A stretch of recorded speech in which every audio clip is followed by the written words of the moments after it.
Welcome to this channel, and thank you once again for being here. Today, I want to talk to you about the art of receiving, something that was a deep lesson in my life. It actually changed my life in profound ways. I wrote my first book that was published as a co-author with this, The Art of Receiving, and today I want to talk to you about it.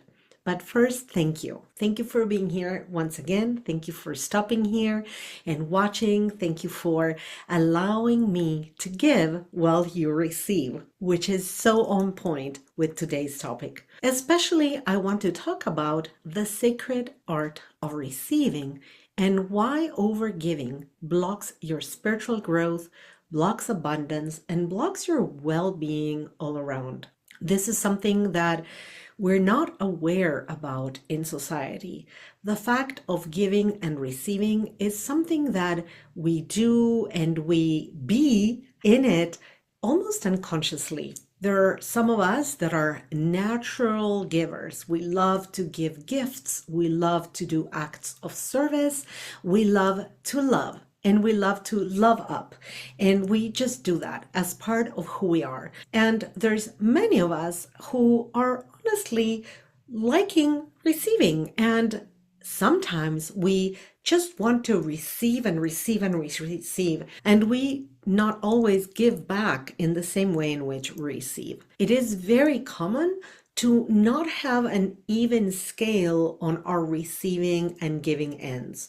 Some of us are like this, over giving. Some of us are like this, over receiving. Neither of those two ways of expressing appreciation, love, and friendship is a healthy way of doing it. So many of us carry a wounding, the wounding of not being worthy of love, the wounding of not having been seen as a child, of needing the recognition, of needing the atta girl, atta boy, of needing that feeling that comes from outside that says, you are valuable.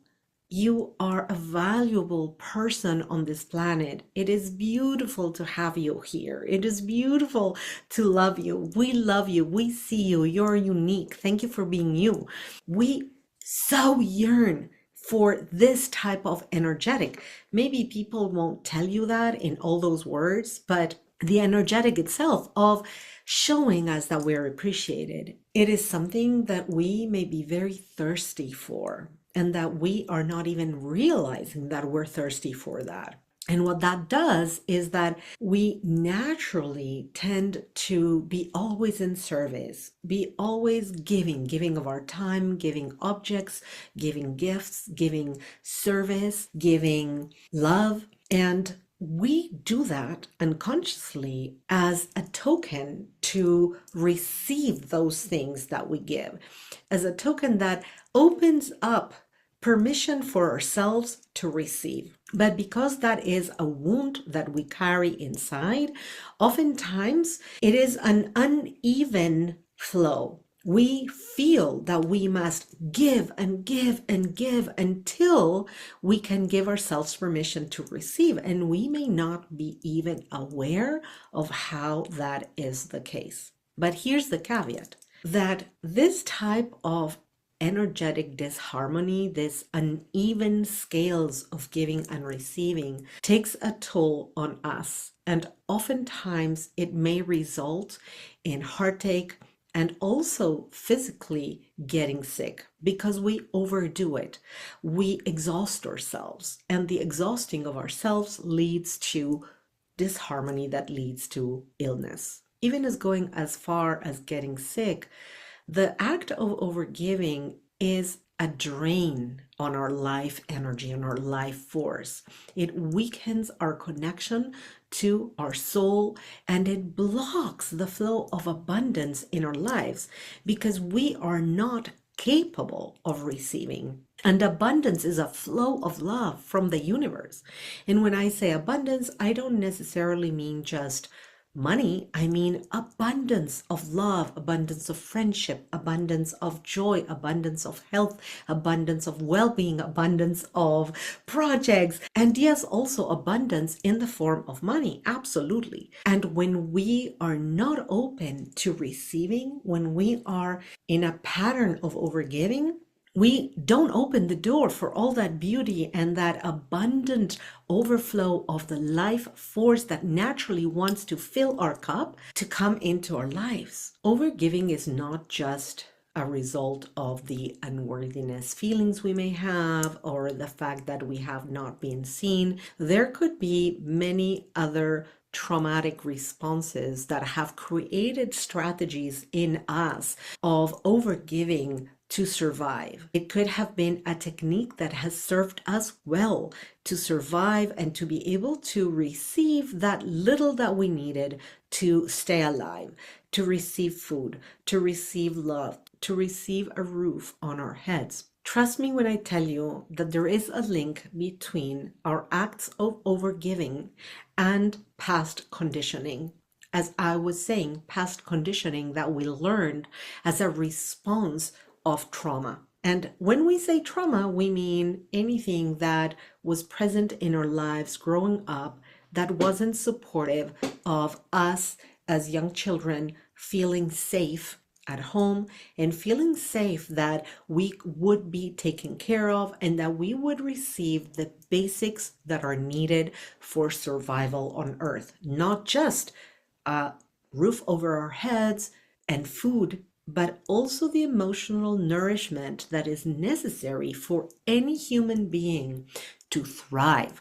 We're not even talking about surviving, we're talking about thriving. I said at the beginning of this video that this was something very near and dear to me. And that's because until a decade ago, I was absolutely guilty of overgiving. But the worst part is that until I divorced from the father of my children and my second husband at the time, I didn't realize how guilty I had been of overgiving.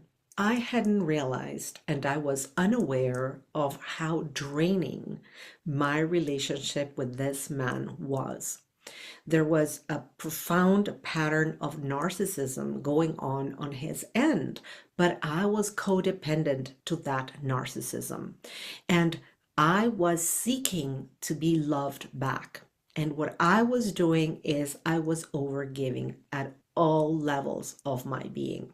And every time I did what I did, like for example, being the sole breadwinner, being the one paying for everything, seeking love by doing all the chores at home, by doing all the things that he asked for me, jumping through all the loops with the intent of asking subconsciously to be loved back. And when he didn't love me back because he kept raising the bar and asking for more, and I kept giving for more, and he kept holding love back because if he gave me the love, I would stop giving in his own paradigm. I was entrenched in a dynamic that was so disheartening and so exhausting that it got me to be physically very, very ill. Thankfully, at the time, I was in a deep healing journey with amazing guides and teachers, and I realized what the situation was, what was happening, and I had the courage to take action, change things around, let him go, leave our lives, and begin to take care of myself, understanding what that wounding was about for me. I understood that it began with profound acts of self-love, and I began taking care of myself so that I could take care of my two young boys at the time. And through that journey, I met who is now my husband, who is now clearly the soul with whom we had agreed to a sacred union, bringing forth the beauty of love as individuals, in this case, in a male and female body. And it wasn't until I found this incredibly, amazingly loving soul that loved me back that I learned the importance of giving and receiving in equal measure. And when I learned that I had to allow myself to receive in order to experience full joy, but also in order to allow him and everybody else that wanted to give me to experience the joy of giving. Because when we give, that gives us joy. So, how selfish would it be of me to not allow him, in this case, to feel the joy of giving to me? By not allowing myself to receive, I was excluding him from that joy. Isn't that interesting? Had you ever thought about it this way? So, how can you recognize when you are actually rejecting help or love or opportunities in an unconscious way? In what ways can you become aware that you are not allowing yourself to receive? What are the signs that you're blocking your own flow of love and abundance? The signs, like I mentioned before, are exhaustion, sadness, depression, maybe illness, or if it is not a big illness, it could also be a constant way of being sick with the flu, with a cold, constantly having constipation or diarrhea, bloated stomachs, just a whole unwellness all around us in our bodies. And these are all symptoms that there's something not flowing in our lives. For energy to flow into our lives and out of our lives in a beautiful equilibrium, in a beautiful balance, there needs to be a breath of giving and receiving, just like the breath of love, the breath of giving and receiving. And when that happens, the same breath of love from the universe appears in our lives. We receive the beauty that the universe has for us in the way of a new job, a new friendship, an invitation for a beautiful meal, in any way that's an abundant expression of life, in the way that we like to receive that abundant expression of life. And we are unique. For each one of us, that looks differently. And at the same time, I am freely giving to others from a cup filled to the brim. A cup runneth over, not from an expectation, not from a duty, a must, or should. Because when we overgive, we access the flow of giving, or I should say overgiving, through the wound. So we access it through an expectation or through the thoughts of, I should be doing this, I must be doing this. This is something I'm obligated to do, because if I don't do it, something bad will happen. It is very clear that I'm not giving from a cup runneth over. On the contrary, giving from this space is draining, exhausted. Eventually, you have nothing more to give. And when you continue to give from the expectation, the shoulds, and the musts, but you actually have nothing more to give, then what happens is that you begin to be angry. You begin to be angry because you're not giving out of love, you're giving out of a need to receive back. And the worst is that you don't allow yourself to receive back afterwards, because that wounding is still there. If you recognize yourself in any one of these patterns, don't despair. Recognition of what is going on is the number one step necessary for you to gain awareness, to recognize yourself in these patterns, and to make a choice of changing things around. For some of us, we're not that lucky. It took me getting really, really, really sick to the point that I couldn't fend for myself to learn and accept the gifts of love, and to learn and accept to receive from others. I was put down by my life experience to the point where I was not given an option. All I can do was receive the help that was given to me so that I could survive, not even thrive. And through that lesson, I learned the sweetness of receiving, and I learned how important it was to allow others to give me. And I learned that it was okay, that I was going to be loved and taken care of, even when I wasn't giving out of an obligation, even when I was allowing myself to receive because I couldn't do anything different. I needed to take care of myself, to heal, and to be able to thrive again so that there could be an even flow of giving and receiving once again in my life. The invitation is for you not to need to get to those extreme levels. We can learn the lessons in a more sweeter, softer ways. Take stock. Are you a person that is normally giving out of an expectation, an obligation, a thought, or a feeling that you have to do it? Or are you giving as an expression of love that is just the result of you loving yourself and being so in harmony with your own life that in the natural flow of receiving beauty in all senses and in all ways, you can also, from that cup that is full to the brim and running through, then you're giving from there.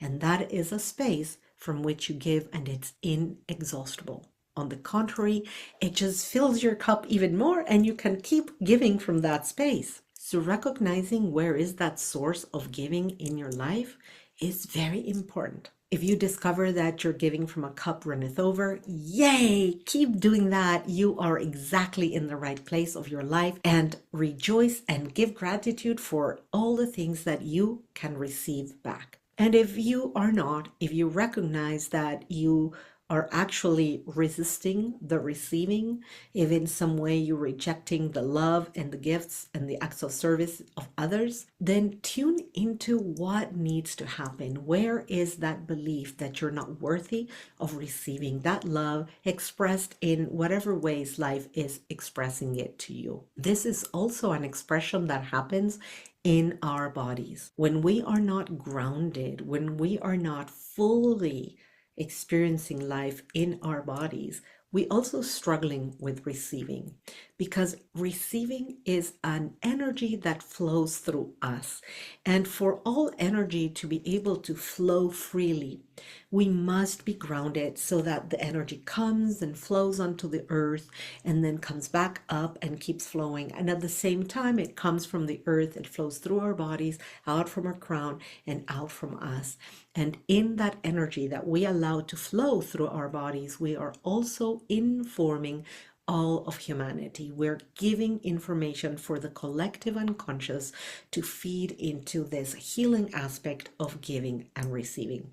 When you discover that you want to bring balance to this aspect of your life, observe yourself and give yourself one task. And this task is the next time that you observe yourself resisting the receiving of whatever act of love, service, gifts, or flow of the receiving that is in front of you, with your mind, give yourself the instruction to receive. It may feel uncomfortable, it may make you feel squirmish, but that is the way to do it. You receive, you realize how that feels, you observe what happens when you give the gift to the other person of giving, and then you do it again. And the other aspect of this, to correct, to course correct, and to tune, fine tune that flow of giving and receiving from you to another person, is that when you are wanting to give something to someone else, again, a gift, an act of service, an expression of love, whatever it is that you're ready to give, ask yourself if you are giving freely or if you are giving out of a sense of duty. And if you feel that you are giving out of an expectation, an obligation, a should, a must, a sense of duty, ask yourself, can I stop this and not do it? What will happen if I don't do this act? And take stock and decide and begin adjusting the flow of giving and receiving in your life, one step at a time, one small action at a time. I would love to hear from you. This is a topic that is so common in all of us experiencing the human experience, but not only, we are so unaware that this is what's happening to us. I would love to hear from you. Was this video important? Did it give you information that you were needing to listen to or receive? And please remember to subscribe to this channel so that you know next time I put a new video up, you get a notification. Lots of love and lots of flowing of giving and receiving in your life.